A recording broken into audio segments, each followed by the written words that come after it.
Isang malaking hakbang ang nagawa sa Kongreso kamakailan matapos ang ikalawang pagbasa sa House Bill No. 11287 na layong gawing 6 na taon at 2 termino ang panunungkulan ng mga barangay at SK officials. Kasabay nito, pasado na rin sa Senado ang kanilang bersyong Senate Bill No. 2826 na nagmumungkahi ng 4 na taon at 2 termino para sa parehong posisyon. Gayunpaman, ang magkaibang bersyon ng mga panukala ay kinakailangang pag-usapan sa bicameral conference upang maabot ang pinal na desisyon.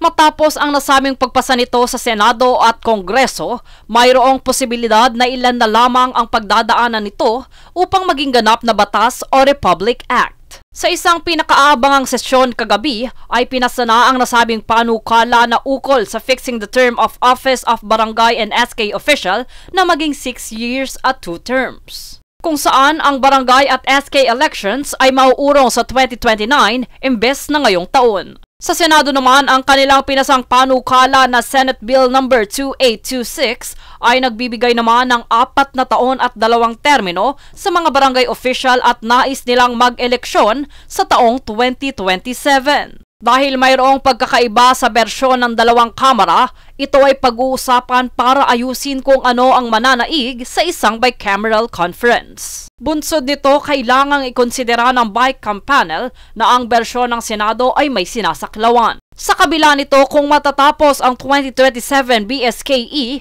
ay ang susunod na eleksyon nito ay sa 2031. Saklaw pa rin sa eleksyon ng national and local election. Matatandaang si Attorney Romulo Macalintal, ang abogadong sumalungat sa postponement ng barangay election noong taong 2022 sa Supreme Court, ay nagpahayag na muli na ang batas na sinusulong ay unconstitutional, deceptive at misleading.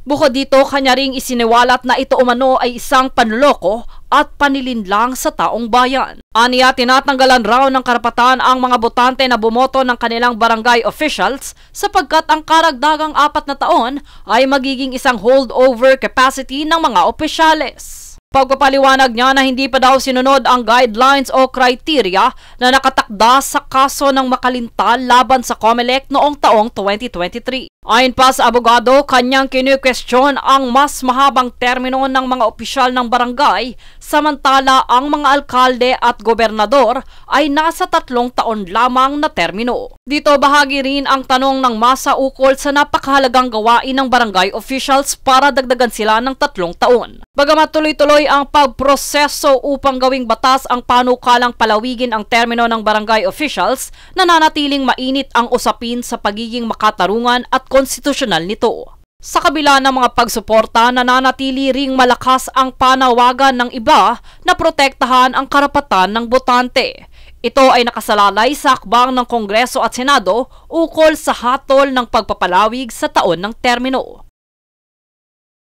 Jade Buhoy, nag-uulat para sa Golden Nation Network.